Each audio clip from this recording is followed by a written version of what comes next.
कुंज बिहारे जयो राधा माधव कुंज बिहारी गोपीजन वल्लभ गिरिवरधारी गोपीजन वल्लभ गिरिवरधारी यशोदानंदन व्रज जन रंजन यमुना तीरावनचारि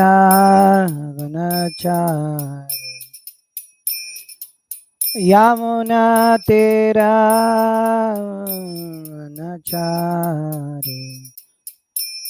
जय राधा माधव कुंज बिहारी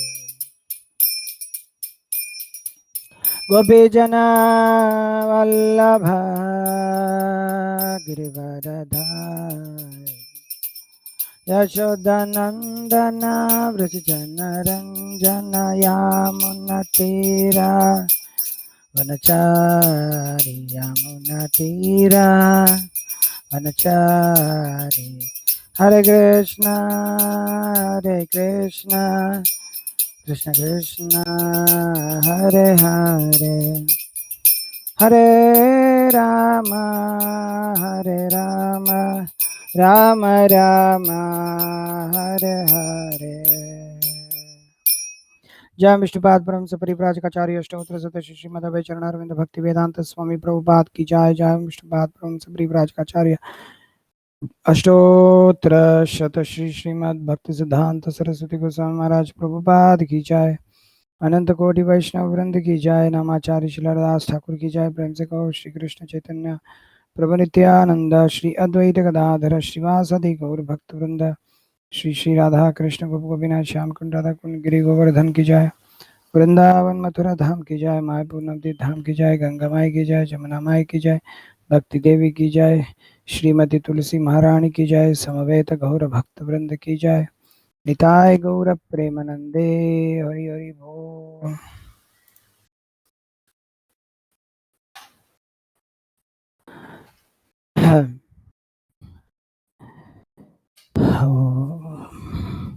ओम नमो भगवते वासुदेवाय। ओम नमो भगवते वासुदेवाय। ओम नमो भगवते वासुदेवाय। ओम ज्ञानतिमिरान्धस्य ज्ञानाञ्जनशलाकया चक्षुरुन्मिलितं येन तस्मै श्रीगुरवे नमः। श्रीचैतन्यमनोभीष्टं स्थापितं येन भूतले स्वयं रूपकदा मह्यं ददाति स्वपदान्तिकं वन्देऽहं श्रीगुरुः श्रीयुतपदकमलं श्रीगुरुन् वैष्णवां श्रीरूपं सागरजातं सगण रघुनाथान्वितं तं सजीवं साद्वैतं सावधूतं परिजनसहितं कृष्णचैतन्यदेवं श्रीराधाकृष्णपादान् सगर्णिता शिविशाखान्वितां च नमो विष्णुपादाय कृष्णप्रेष्ठाय पुतले श्रीमते भक्ति विकास स्वामिनिति नामिने नमो विष्णुपादाय कृष्णप्रेष्ठाय पुतले श्रीमते भक्ति वेदांत स्वामिनिति नामिने नमस्ते सारस्वती देवे गौरवाणी प्रचारिणे निर्विशेष शून्यवादी पाश्चात्य देशतारिणे जय श्री कृष्ण चैतन्य प्रभु नित्यानंद श्री अद्वैत गदाधर श्रीवासति गौर भक्त वृंद हरे कृष्ण कृष्ण कृष्ण हरे हरे हरे राम राम राम हरे हरे सकृत एव प्रपन्नो यस्तवसास्मि चायाचते अभयं सर्वदा तस्मै ददाम्येतत् व्रतं मम। हरे Krishna.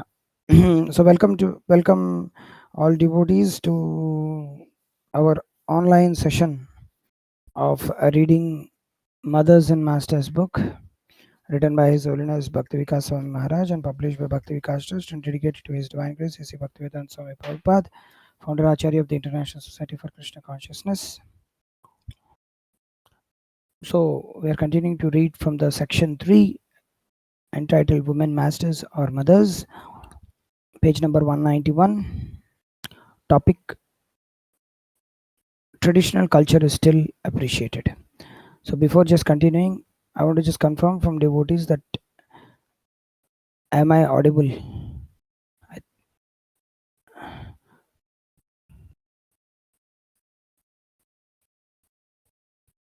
Thank you very much.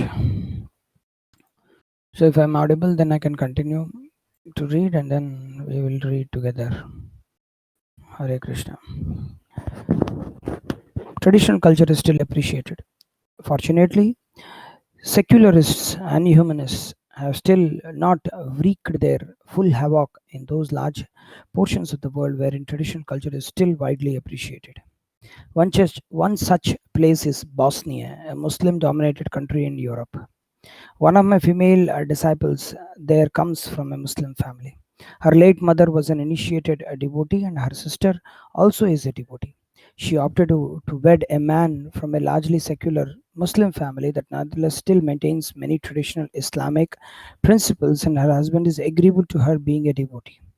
She considered that she would have a better chance of securing a responsible, steady husband by marrying a man who adheres to Muslim values rather than a Western mentality ISKCON devotee. Oh, Krishna. Notwithstanding various difficulties that she has undergone, overall the wisdom of her decision has been validated by 12-year-long marriage. Yes. This devotee is a housewife as well as an architect who works from home. Her husband is also an architect. They have two sons, live in a fairly simple, non extravagant life as is usual in Bosnia.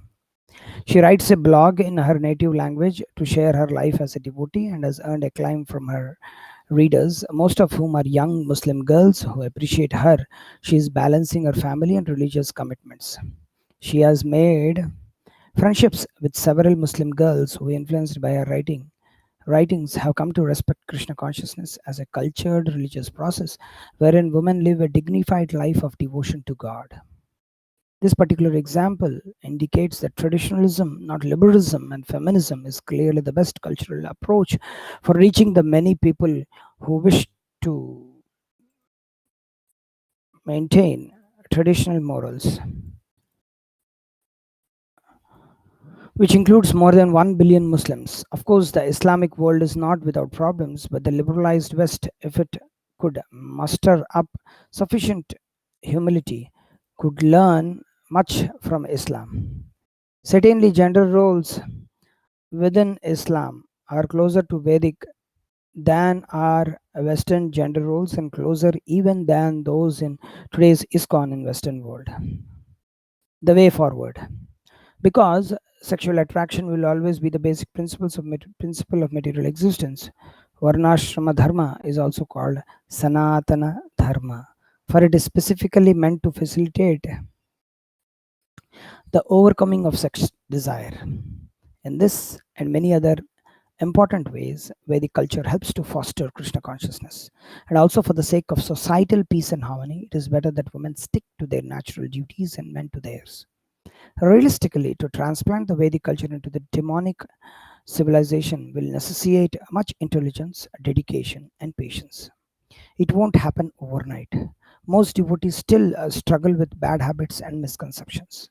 And even those who fully acquiesce with Srila Prabhupada's teachings regarding Vedic culture generally find themselves to be so conditioned that although they know what is right, they still feel driven by the modes of nature to maintain their habitual contrary ways.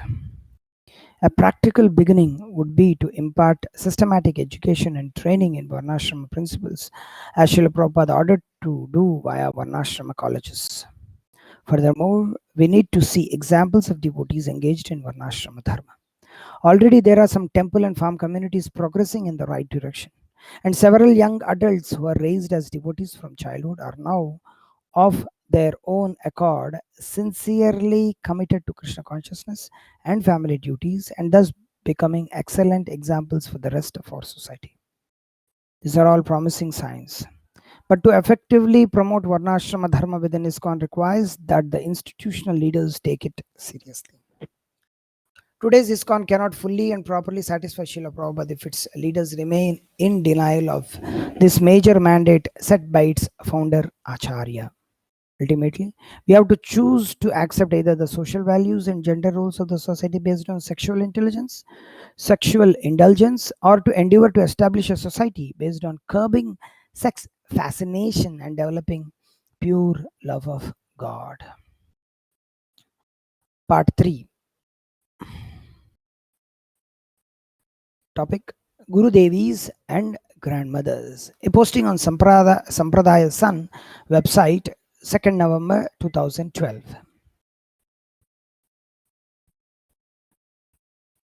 Undoubtedly, several senior women devotees in our movement are as learned, dedicated, and in other ways spiritually qualified as many of their godmothers. Why then should there be any hesitation to induct them as Diksha Gurus? An important consideration is that the role of a guru, although wholly spiritual by nature, also has an an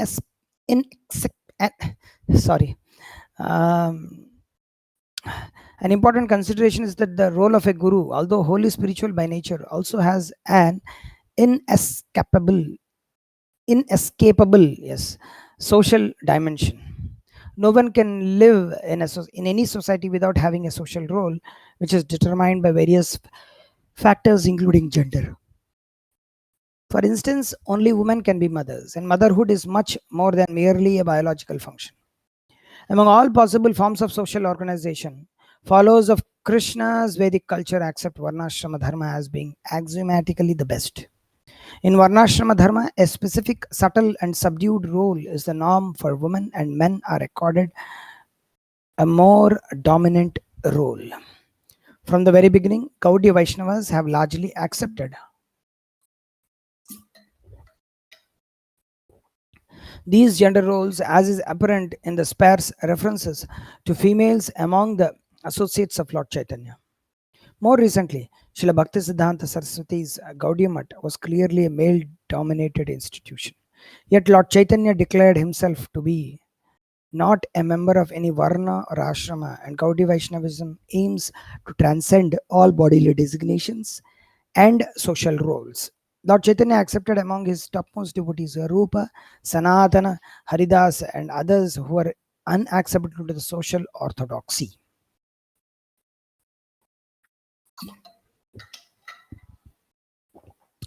Srila Prabhupada took this example much further by inducting as Brahmanas persons of holy Malacha stock.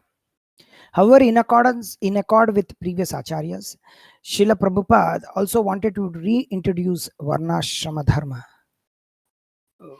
Varnasrama Dharma should be established to become a Vaishnava, said Srila Prabhupada in 1977.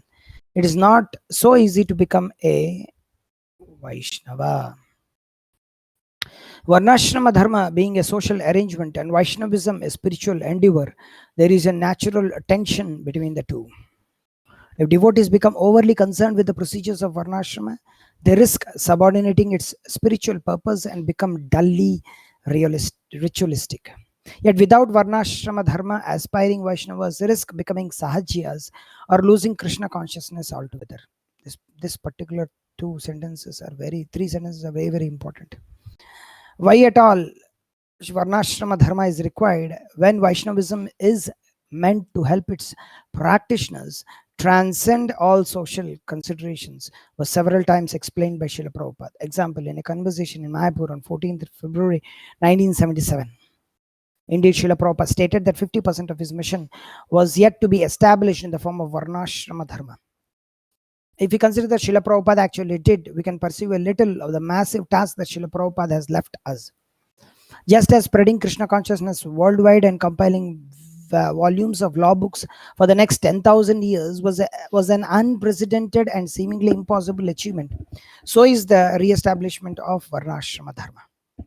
Unfortunately, as we as an institution have opted to acquiesce with a misguided civilization that is collapsing all around us, rather than implementing Varnasrama Dharma as a literally God-given remedy for all social ills.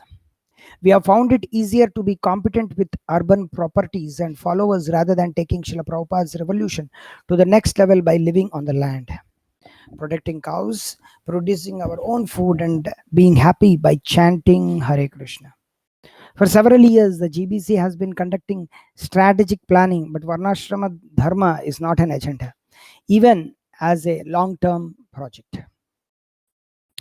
There is ample evidence of ISKCONs becoming increasingly compromised. In fact, that is the subject of a whole book by Professor E. Brooke Rochford, Hare Krishna Transformed, that we have converted the Gurukul started by Srila Prabhupada into schools that teach government syllabi in contravention of Srila Prabhupada's express order, and that we increasingly present our movement as being Hindu are just two examples of our pronounced mission drift. The non-implementation of Varnasrama Dharma should be considered in light of the following grave words, Chaitanya Charitamrita Adi Leela 12.10.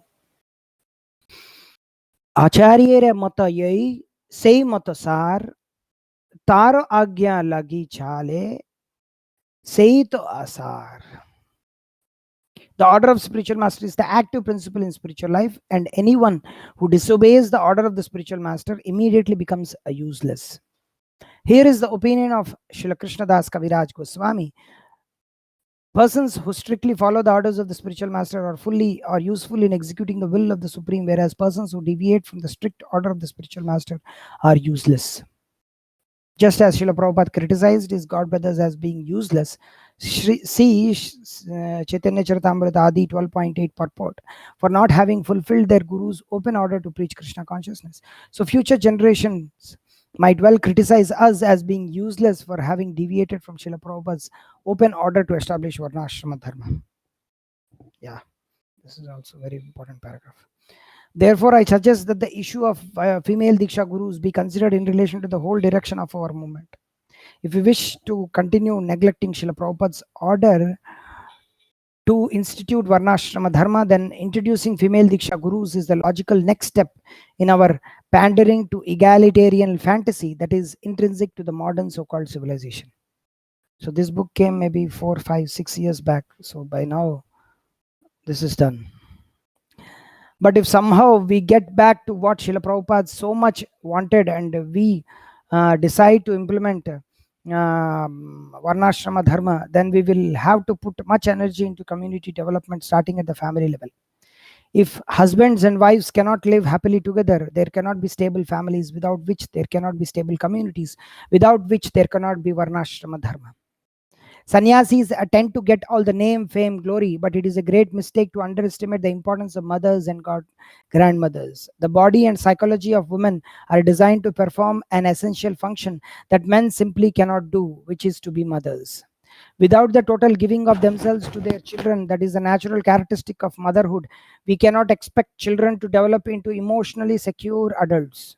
In the modern world, females are unnaturally drafted into go-getter male roles and not encouraged to develop their innate feminine tendencies toward motherly affection and selflessness. This is undoubtedly a major unseen factor in the discontent and psychological imbalance of innumerable individuals today. People can suffer lifelong if they do not grow up being soaked in mother's love. ISKCON already has many devotees competent to deliver learned lectures, but he have yet to demonstrate to the world a better way of life based on stable, happy families. Because we have not developed a family culture, it might seem that the only way that senior Vaishnavas can share their years of experience in Krishna consciousness is by traveling around giving lectures. No doubt some of our exalted God sisters can lecture as well as the best sannyasis in our movement. Yet by adopting a sannyasi-like lifestyle, they are inadvertently sending a message to junior Matajis that the topmost aspiration for a woman in Krishna consciousness is to be an independent preacher and now maybe a guru also. However, guruship in ISKCON means a lot more than just seats and flowers, and would-be Gurudevis might have second thoughts if they knew what they were getting into. I respectfully submit that our senior Vaishnavis can better serve Srila Prabhupada's mission, not by trying to emulate sannyasis, but by serving as ideal grandmothers, helping to guide young mothers in how to manage households expertly, with unlimited warmth and affection, and is an exemplary Krishna conscious manner. By acting as home-based guides with small communities, senior Vaishnavis can perform a vital role in establishing Krishna conscious culture at grassroots level in a way that sannyasis cannot. Although in emergencies anything can be done, if we are to demonstrate to the world that Varnashrama Dharma is the most stable, satisfying, and form of social organization, then we shall have to train our men as responsible husbands and fathers, and our women as devoted wives and affectionate mothers. Trying to cast everyone into male roles simply underlies our failure to institute Varnasrama Dharma and our unwillingness to reverse this trend. We cannot browbeat lady devotees to adopt Sri Dharma, and to attempt to do so would likely result in offenses. Yet, if we are to establish the traditional household roles for women, although scorned by feminists, are indeed what Krishna has prescribed for them and is what works best for them and for the world, then first we as a society will have to understand and emphasize this point. We shall also have to praise and adore chaste women as Shastra teaches us to do, rather than simply neglect them. The present controversy about female Diksha gurus is a symptom of cultural rift that has been widening within ISKCON for at least 15 years, and that, if not resolved, can only result in distinct schism. It all centers on the question of the cultural orientation of our movement. Over the years, the leadership of ISKCON has quietly, without consulting the wider body of devotees, promoted assimilation with the broader society rather than the conquest of it by Varnasrama Dharma. Hopefully, this current standoff concerning female gurus will lead to society-wide assessment of our cultural values and of the whole direction of our organization. If the discussion were to result in a commitment to establish Varnasrama Dharma, it would be a great step forward for our movement.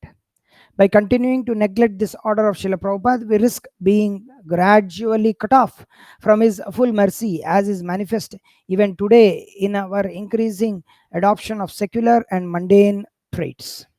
For detailed discussion of the need for Sri Dharma in ISKCON, please listen to this particular lecture.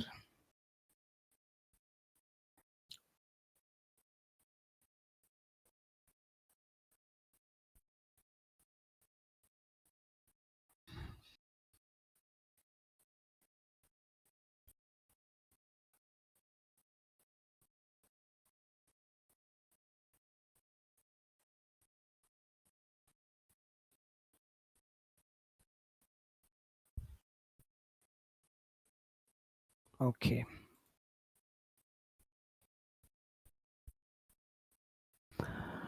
Feminist rhetoric on Dandavats. Okay, if I only will be reading, then it might feel boring. What is that?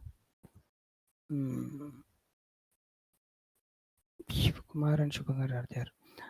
Okay, Shubhankarji, you can read this particular topic if you have mic access. Hare Krishna. Shubhankarji. Hare Krishna Prabhu.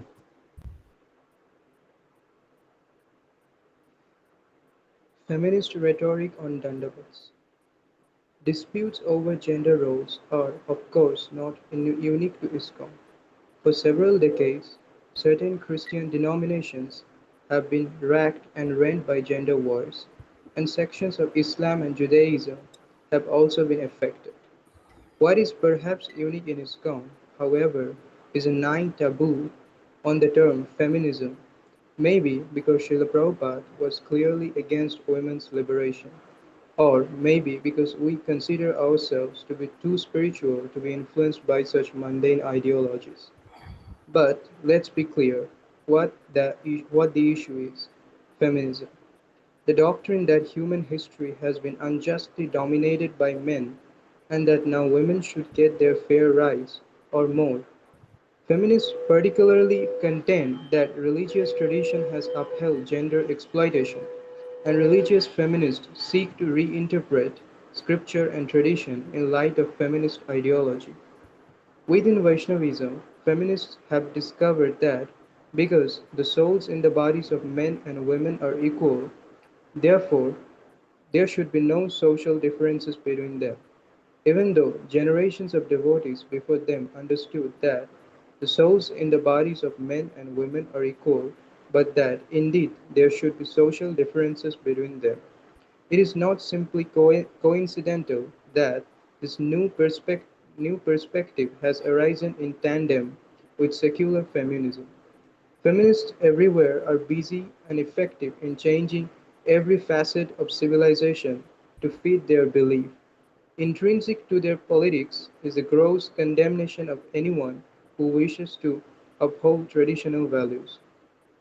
Feminists presume that male traditionalists simply wish to manipulate women and that female traditionalists are dupes. Both are enemies of humanity and deserve to be denigrated in the most graphic terms. It might have been hoped that such rhetoric would not enter Vaishnava discourse on gender issues. But, alas, it is not below the dignity of even the Dandabat's website to publish the terms Taliban and patriarch in relation to devotees who argue with reference to Guru, Sadhu, and Shastra for traditional gender roles in Vaishnava society. Such pejoratives more reflect Western conditioning than the Shastra Chakshu through which devotees are meant to see the world. Although, to Westerners, Taliban might seem a natural metaphor for terrorists, in certain countries there are many ordinary citizens who feel a comparable abhorrence toward Western governments who have devastated their homeland. Similarly, the scornful use of the term patriarch is loaded with the feminist ideology that is inculcated by the Western media. Admittedly, the values of ISKCON's traditionalists are extremely different from those of modern Western society. However, to therefore insinuate that such traditionalists are dangerous, nasty extremists like the Taliban is to assume a position closer to that of the modern West than is that of Srila Prabhupada, from whom ISKCON's traditionalists imbibe what some others see as their extremism. It is undeniable that Srila Prabhupada's outlook on almost all social issues is extremely different to that which is widely accepted in Western society.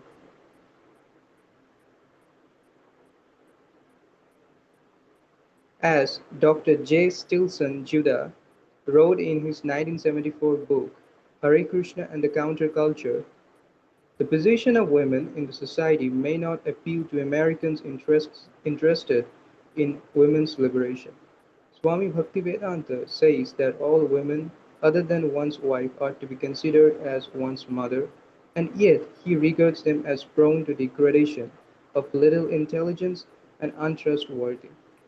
They should not be given as much freedom as men, but should be treated like children. They should be protected from during their lives by their fathers when young, later by their husbands, and in their old age by their sons. This view is largely consonant with the traditional one found in the ancient Indian law books. Females may not become presidents of any temple, nor occupy positions of authority. They may do the cooking, help with the devotional services, and maintenance of the temple and prepare the flower offerings for Krishna. How is it that Dr. Judah, who was a friend of Srila Prabhupada's and of our movement, made such observations if they were not accurate? Moreover, Srila Prabhupada stated that he had read and approved of Judah's book. See Conversation, June 20, 1975. No doubt, Srila Prabhupada would have expressed concern if he had felt misrepresented by Dr. Judah. Srila Prabhupada made literally dozens of non-PC statements, for instance, in the following conversation. Prabhupada. So far Gurukula is concerned, that also. I have given program. They have given the name of girls. We are not going to do that. Tamale Krishna. What is that? Prabhupada. Girls, boys and girls. That is dangerous. Girls should be completely separated from the very beginning. They are very dangerous. Tamale Krishna. So, we are. I thought there were girls in Vrindavana now. They said that they are going to have the girls' Gurukula behind the boys' Gurukula. Gopala was talking about that. Prabhupada. No, no, no, no girls. Tamale Krishna. I should be in another city or somewhere else. Prabhupada. Yes, they should be taught how to sweep, how to switch, how to stitch, clean, cook, to be faithful to their husband. Tamal Krishna. They don't require a big school. Prabhupada. No, no, that is mistake. They should be taught how to become obedient to their husband. Tamal Krishna. Yeah, uh, Tamal Krishna. Yeah, you want to learn that in school. Prabhupada. Little education, they can. Tamal Krishna. That. That they can get at home also. Prabhupada. They should be stopped. This practice of prostitution. This is a very bad system in Europe and America. The boys and girls, the boys, the boys and girls, they are educated. Co-education. From the very beginning of their life, they become prostitutes. And they distribute pills. I have seen the boys and girls dancing together, embracing in the school film. That ruins the career. Both of them are ruined. That is very regrettable. Then you shall require this sterilization, pills, another big program. They're creating animal civilization. And when the animals are disturbing, they're trying to find out some other means. This is their program. First of all, create animals, then when the animals behave like animals, then another program. Why do you create animal? Oman Brahmacharini, that is artificial. Tamal Krishna. In our centers, though, there are so many brahmacharinis, and even sometimes they are encouraged to remain brahmacharini. Prabhupada, that they cannot. As soon as they will find opportunity, they will become Vyabhicharini, sexually deviated. For women, protection.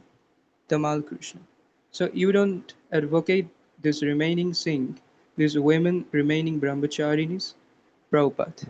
Therefore, polygamy was allowed. Let them be taken care of. One husband, three wives. April 29, 1977. Mainstream Western thought would classify such statements of Srila Prabhupada as extremist, sexist, and maybe Talibanist. And it appears that members of ISKCON who acquiesce with mainstream Western thought think similarly about those devotees who maintain faith in such words of Srila Prabhupada. What should he do with such statements? Expunge them from the Vedaways? Explain them as the eccentricity of an elderly Bengali gentleman? Or that they are merely the material, not spiritual, teachings of Srila Prabhupada and thus invalid? To simply ignore such statements is not an option, because there are followers of Srila Prabhupada who take very seriously the principle Guru Mukha Padma Bhakya Chittete Koriya Oikyo Arna Koriyo Mone Asha, and who will not be very easily allow Srila Prabhupada's words to be forgotten or recast in the light of various popular theories. Undoubtedly, we have to consider carefully how to present and apply Srila Prabhupada's teachings to a world that is not very open to them. But we are in danger of losing our conception, but we are in danger of losing our connection with Srila Prabhupada if members of our own ranks adopt the prevailing dogmas of the misled civilization and employ them to attack those followers of Srila Prabhupada who are trying to uphold his message in its most pristine form. Sannyasins. Sannyasa for women is prohibited. Srila Prabhupada wrote, a woman is not supposed to take sannyasa. So-called spiritual societies concocted in modern times give sannyasa even to women. Although there is no sanction in the Vedic literature for a woman's accepting sannyasa, the woman must remain at home. She has only three stages of life: dependency on the father in childhood, dependency on the husband in youth, and in old age, dependency on the grown up son.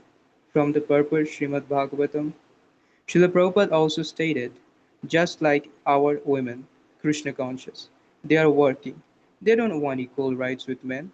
It is due to Krishna consciousness.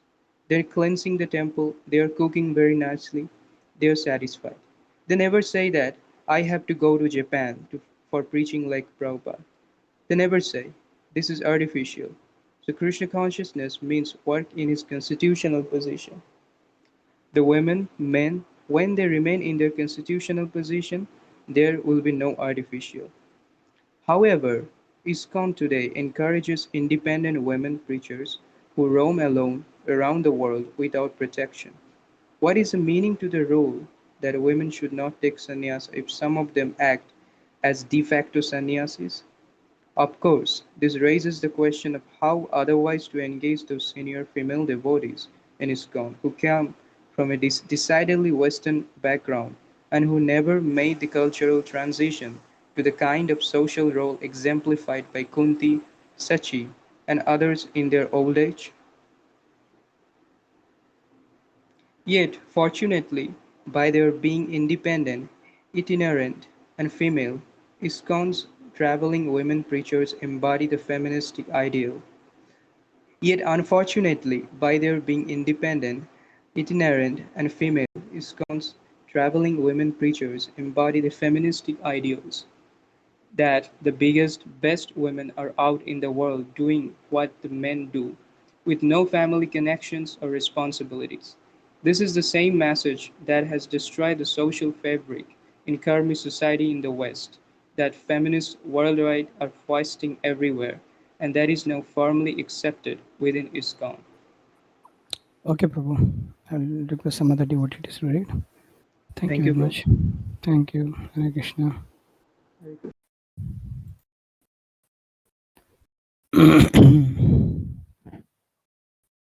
We have this topic of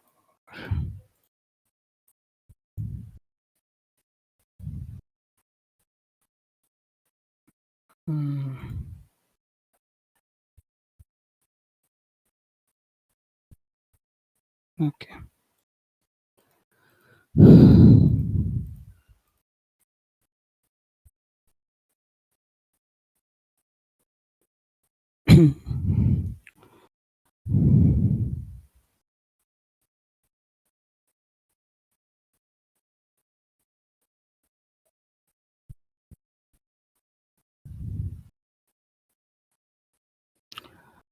On the subject of female Diksha Gurus by Falini Devi Dasi. A posting on Dandavat's website, 5th December 2012. Dear respected Vaishnavas, please accept my humble pranams. All glories to Srila Prabhupada and the great acharyas in our line. Thanks to all who have posted thoughtful, articulate papers and comments on the topic of female Diksha Gurus. I have been in India preaching with my husband for the last 6 weeks, and during the time I was not able to keep up with the back and forth as the various comments emerged. But now, after reaching USA, I have found the time to read and reread many articles and commentaries by devotees on both sides of the issue. After traveling back and forth to India many times, living among the villagers, and also interacting with high class, educated, cultured, chaste ladies, observing them in their homes and temples as well as in public, I am further convinced that our Srila Prabhupada wanted us Western women to learn how to behave like those women. Over the last 30 plus years of visiting India, I have seen powerful, effulgent women who use their native feminine power to uplift and promote their husbands. Such women are not only an inspiration to their husbands and families, but to men, women, and children outside their families as well. Women used to be satisfied remaining out of spotlight. Remember back in the 70s how in every shop in Loi Bazaar you could not find one woman making sales or even assisting the merchant. They were nowhere to be seen. They were not even to be found serving limkers to shoppers. Of course, just down the road in Delhi, you could find women working in banks and cloth stores. But in small towns and villages, the ladies were in their homes cooking, cleaning, taking care of children. They do not clamor to be seen. They were content to remain hidden. Nowadays, though, as we walk the streets of Vrindavan, we see huge, loud, garish posters plastered on the sides of the buildings advertising loose head, imposing scary looking female so called gurus. Such women are not content to remain hidden, to quietly share the wisdom they have earned by their many years of selfless service as wives, mothers, grandmothers with their daughters, nieces, granddaughters, and other lady friends and acquaintances. Those unattractive billboard Gurudevis are a far cry from such cultured ladies as I have mentioned above. Now, I am not implying that they are there are any Matajis in our ISKCON who, if appointed as Diksha Gurus, would succumb to the temptation to wear their hair loose while sporting long, flying orange robes and posing for photo ops. Allowing their faces to be blown up into larger than life size to be forced up every passenger by in the holy dham is surely not likely to be tolerated by any proposed female Diksha Guru that the GBC might elect. They would surely present themselves more tastefully if chosen for the job. Nonetheless, if FDG ship becomes an institutional law in ISKCON, I recoil in apprehension at the thought of the can of the worms that a generation of ISKCON Gurudevis could open up for far down the road future generations of not fully chosen candidates for female Diksha Guruship. What if in some future decade some attractive young woman decides that she doesn't want to bother with the hassle of being married? After all, even though Srila Prabhupada wanted all the ladies to be married, marriage is no doubt rife with difficulties, but would rather take on the service of Diksha Guru.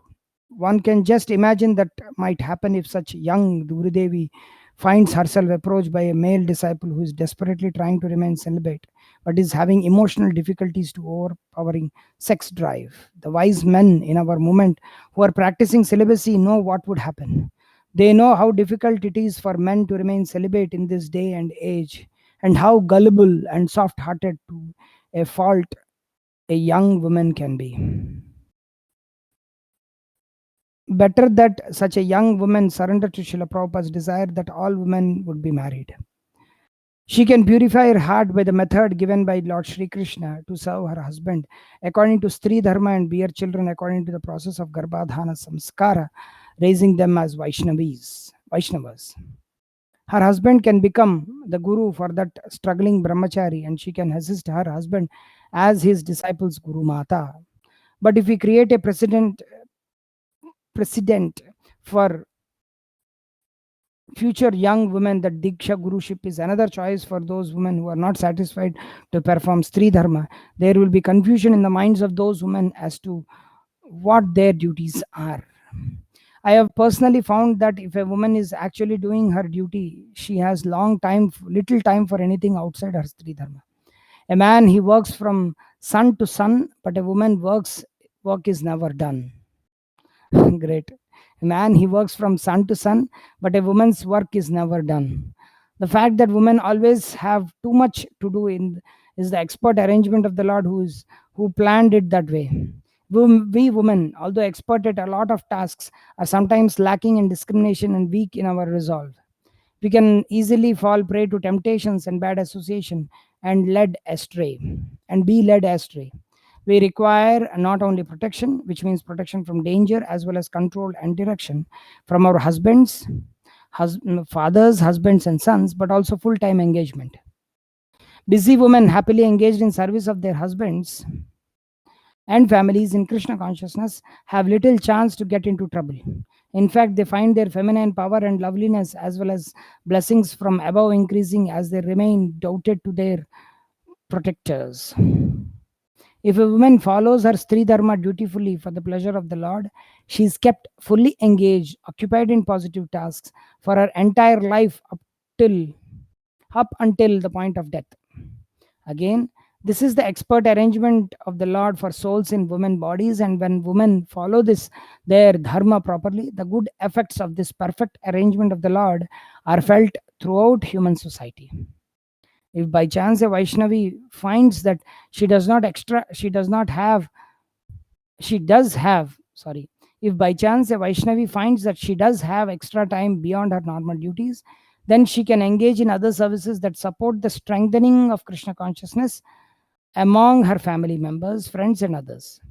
If she feels inspired to do so, she can preach, distribute books, do public kirtan, and perform temple and deity services, as long as her outreach endeavors are authorized by her protector. Conversely, women who wander outside the jurisdiction of their male protectors, even in thought and even with the best of intentions, can easily find their feminine power, effulgence, influence, and chastity beginning to wane like waning moon, which gradually becomes totally dark at Amavasya. A Diksha Guru has to be powerful and independent. Women are empowered by Krishna. They are devoted and obedient to their male protectors. If they remain independent on their protectors in Krishna consciousness, Krishna is so pleased with such women that he bestows great power on them. See stories of Shubha and Shaibhya in 5 divine abodes by Jayadayal Goyanka, taken from Padma Purana. When women act independently, they become a source of trouble to their husbands and others, and their Shakti dwindles. Srila Prabhupada made it clear in the Bhagavatam how he wanted us women to behave. For some basics, see Bhagavatam 3.23.2, 7.11.25 to 29, and 9.3.10. We lady followers of Srila Prabhupada need to apply ourselves to learning how to behave properly until proper behavior becomes second nature. This takes a little time. This takes a lifetime of practice. Everything else will fall into place in the coming generation if we pioneers continue to strive toward living our Stri Dharma in Krishna consciousness. This is how we women can do our part in promoting Daivi Varnasrama Dharma. If, on the other hand, we introduce practices which are unprecedented in Vedic culture and in our Sampradaya, we are indulging in risky business. There have been a few initiating Gurudevis in our line. I recognize that fact. Those female initiating gurus gave Harinam initiation under the auspices of our Guru Parampara during and around the time of Lord Chaitanya. All but one of those ladies were acting under the protection and direction of their husbands or fathers, who were either Vishnu Tattva or, as is Srinivasa Acharya's case, empowered representatives of Lord Chaitanya. As I have said before, more than female Diksha Gurus, the world desperately needs to see examples of ladies who are actually following the instructions for chaste women that Srila Prabhupada labored night after night to give us. If we refuse to perform our own duty according to the body we have earned by our very own prarabdha karma, if we think that the duties Lord Krishna has prescribed for us are somehow not sufficient, preaching to bring souls to Krishna consciousness, if we feel that the different kinds of mentalities found in male and female genders and the duties ascribed to each are somehow irrelevant, outdated, or inconsequential, if we feel that it is not enough to preach by example as a Krishna conscious wife, mother, and grandmother, and if we choose instead to do another's duty, neglecting the intended social paradigm of the Lord, we take a risk, as Srila Prabhupada explains below. So, you have to study first of all what is nature's law. You cannot suppress the nature's law. That is not possible. Prakriti krayamanani gunai karmani sarvasaha. Bhagavad Gita 3.27. Nature's law will go on. Best thing is let the hand can type right. But if you say no, the leg will type right, that is not possible. Take hands business, take legs business, and combine them cooperatively. Then the body will be nice. If the leg says, why hand will type? I shall type. That is not possible. Legs, all right, you walk. The hand that you type. Then combine together, that will be nice. You cannot change the different capacities. There is God's law, nature's law. Let the man and woman combine together, live peacefully. The woman takes charge of the household affairs. The man may take charge of bringing money, and they meet together, have deity at home. Together chant Hare Krishna. Where is the difficulty? That is unity.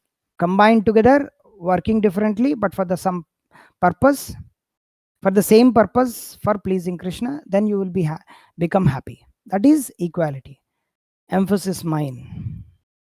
Unity in diversity. That is wanted. Variety is enjoyment. Variety is not disturbing. Just like Krishna gave all of them fruits, but variety.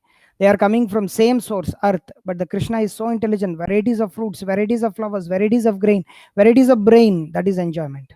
So take instruction from Krishna. Why he is sending so many varieties? He could have given one fruit, the coconut, with great difficulty to chop it. you can get out the water. No, there are so many nice fruits. Just see Krishna's intelligence. So Krishna has made the varieties. Why should you disturb? Let the variety be united. Just like these varieties are united and it looks nice. And if you eat, that will be nice. Why you want to stop the variety? That is Mayavadi. Equality does not mean to stop variety. All the varieties combined together for the same purpose. That is required. Emphasis mine. Is it not? One must know how to put the variety to look very indistinct. If all the vases have only rose flowers, it would have not have been so beautiful. Rose is costly, but the leaves are not costly. But the leaves and the rose fit together, it becomes very good variety. That art is required. How to keep varieties together for Krishna consciousness and look very beautiful. This art is known to the Krishna conscious person, not to the fools and rascals. Why Krishna has made varieties, why you should try to change, that is lack of Krishna consciousness. When Krishna has made so many varieties, there is some purpose that one should understand. That is intelligence. You can organize these farms very nicely. Then this devil's workshop will stop. Room Conversation, 31/7/1975, New Orleans. In the above quote, Srila Prabhupada says, equality does not mean to stop variety. We, women and men, are equally spiritual, but materially we are not equal. According to the body we have earned by our karma, we are given prescribed duties. That is Krishna's expert managed arrangement. He has created the varieties of brains, bodies, mentalities, and abilities within human society, and he has also created the relative varieties of work within human society. Let us learn what those prescribed duties are for each of the Varnas and for women as a separate group. And let us perform those duties as perfectly as possible for the pleasure of Lord Sri Krishna, who created varieties of brain, varieties of mentality, varieties of ability, and varieties of work. In this way, we feel equal and we will feel happy as well. Combined together, working differently, but for the same purpose, for displeasing Krishna, then you will become happy. To fail to accept the varieties of engagement that Lord Krishna has given mankind based on the varieties of gender that Lord Krishna has created is dangerous and can lead to offenses. It can even subtly pull us toward impersonalism. Maya can then cover our intelligence with the unfortunate consequence that we may never understand Lord Krishna's and Srila Prabhupada's plan for human society. Over the last few years, since this topic of female Diksha Guruship came up, although we do not have a few female gurus in our line in past history, I have learned toward the side of avoiding institutionalizing Diksha Guruship for women. My attitude is based on 5 objections. A Diksha Guru needs to possess a measure of independence to order to perform his service nicely. Women are never to be given independence. They are meant to be always independent, always protected. Consequently, they can effectively perform the necessarily independent duties of a Diksha Guru. The Diksha Guru takes on karmic reactions of his disciples.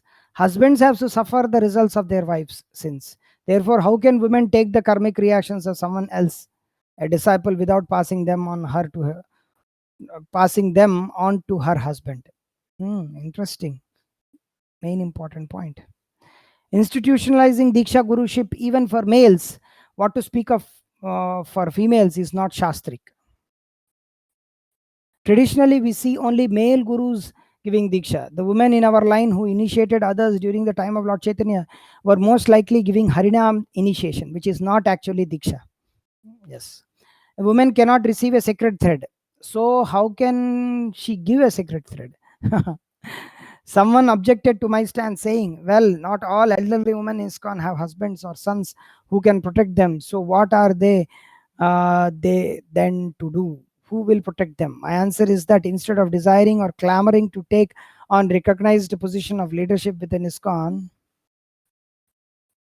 which Diksha Guruship within ISKCON has come to denote, they should instead find a way to live quietly with other women in a secluded place, as Srila Prabhupada recommended to Yamuna and Dinatarini to do, producing their own food and keeping a cow or two. If they prefer not to live on a farm, then they should find someone, a godbrother, a godnephew, or a sadhu who is sympathetic with and supportive of Srila Prabhupada's teachings, who is willing to protect them and engage them in devotional service. That is appropriate for ladies. Hare Krishna, is everybody able to hear? Suddenly somebody is messaging me that no voice.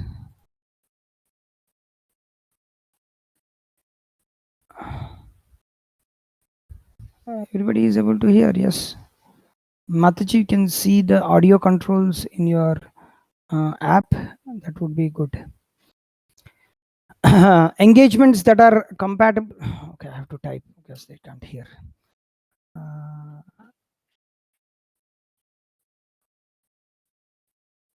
Always clear. Yeah, it is because of internet signal. There is nothing to do with over here. Engagements that are compatible with psychophysical nature of women are many. Some of the services ladies can render are teaching girls how to cook, sew, spin, weave, clean, decorate, care for babies and small children, perform deity seva, sing, dance, and play musical instruments, and serve a husband. Such women can also render many other services, including matchmaking, astrological, medical. What is that again? Counseling and child care services. For the rest of us who have husbands to protect us, we should submit ourselves to their leadership and promote them, encouraging them to become pure devotees. If they are Brahmanically inclined, we should encourage them to eventually take on heavy responsibility of accepting disciples. After all, the wife's benefits through the husband's spiritual progress. To be the wife of an initiating guru is a great privilege and heavy burden of love. It bestows auspiciousness on a woman by conferring yet another type of motherhood on her. Guru Patni is one of the 7 mothers. In this way, we not only invite great blessings upon ourselves and our husbands, but also upon our husbands' disciples, our children, grandchildren, and other Vaishnavas in our sphere of influence. I have said it many times before, but I have to say it. Say it again. I will say it again. The world desperately needs to see Krishna conscious couples who are solid in their commitment to each other and to following their respective roles according to Shastra. Srila Prabhupada's mission will be strengthened by the example of long-standing devotee marriages, especially by the example of long-standing devotee marriages, especially those couples who follow their dharma as laid out by our founder Acharya. Most of the people in the world are householders, and they need to see that we are Hare Krishnas. We Hare Krishnas follow our dharma, that we are still chanting Hare Krishna after many decades, and that we couples still together after all challenges that Maya Devi and the personality of Kali have thrown at us. It is not that women cannot be Acharya. Generally, they do not become. In very special case, but Jahnavi Devi was accepted as, but she did not declare. Room conversation. Srimati Jahnavi Devi's service was successor to her Lord is time and time again cited as reasonable evidence that ISKCON should adopt the practice of naming women as Diksha Gurus. Two important points are made by Srila Prabhupada in regard to Srimati Jahnavi Devi. One point is that she did not declare. I repeat, she did not declare, in bold. The quiet service of Srimati Jahnavi Devi is far cry from the billboard Gurudevis plastered all over Vrindavan, who have no qualms about declaring that they are quite available for darshan, and by the way, looking for followers. Janava Mata bore the cross of carrying her on her husband's preaching mission because she was intended to do so by Nityananda Rama, the Supreme Lord, not because she desired to enjoy the name, fame, and perks of being a declared Gurudevi. She is simply Lord Nitai's fully surrendered maidservant, and that is why he chose her to do the job. She is an expansion of Sri Lakshmi Devi herself. The other point Srila Prabhupada made is in regard to Srimati Jahnavi Devi being the Acharya of our Sampradaya is that lady Acharyas are very rare. So we should keep it that way. We should not bring criticism upon our ISKCON movement by institutionalizing female Diksha Guruship, nor should we create artificial adhikar for our ladies by pronouncing them fit to offer Diksha. Srila Prabhupada observed that his female followers were happy because they were cleansing the temple and cooking very nicely. When confronted with the question, women today want the same rights as men, how can they be satisfied? Srila Prabhupada replied, everything will be satisfied. Just like our women, Krishna conscious, they are working. They don't want equal rights. with men. Sorry, they don't want equal rights with men. It is due to Krishna consciousness. They are cleansing the temple, they are cooking very nicely, they are satisfied. Just never say that, they never say that I have to go to Japan for preaching like Prabhupada. They never say. That is artificial. So Krishna consciousness means work in his constitutional position. The women, men, when they remain in their constitutional position, there will be no artificial. Morning walk, Rome, 27/5/1974. Pranams and gratitude again to all those who have so far contributed to the discussion. Your aspiring servant, Falini Devi Dasi, ACBSP. This particular quote on everything will be satisfied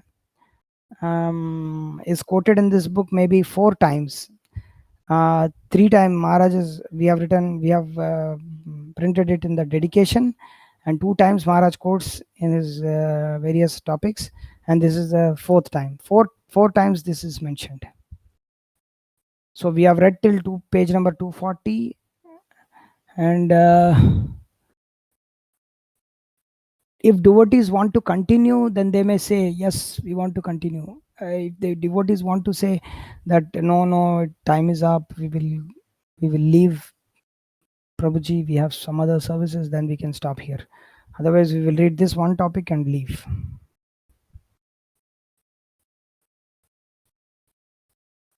We can continue. What other devotees say? I got only one message.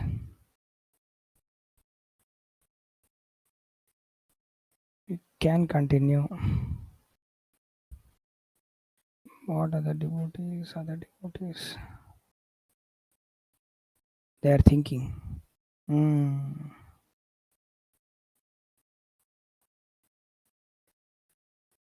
Okay. This topic. This topic is very big. Oh.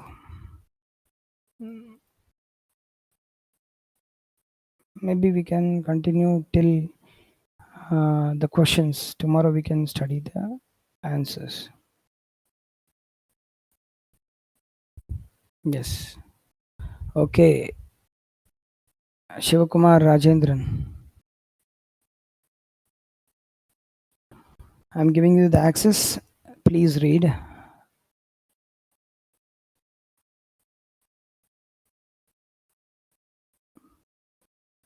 Am I audible, Shivakumar?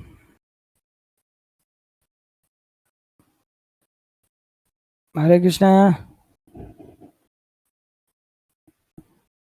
Hare Krishna. I think he's not there. Okay, anyhow, tomorrow we will continue. It's already time is up, 7:50. Until and unless if devotees have some questions, otherwise we will stop here. We'll continue to read tomorrow. Any questions? Then them post on the chat box or in the questions tab. Thank you very much. I don't think anybody has any questions. So Krishna Conscious Motherhood, page number 219. We will continue from tomorrow. Thank you very much. Hare Krishna. Vancha kalpatarubhyascha kripa sindhibhyevacha patitanam pavanebhyo vaishnavibhyo namo namaha. Hare Krishna, Krishna Krishna, Hare Hare, Hare Ram, Ram Ram, Hare Hare.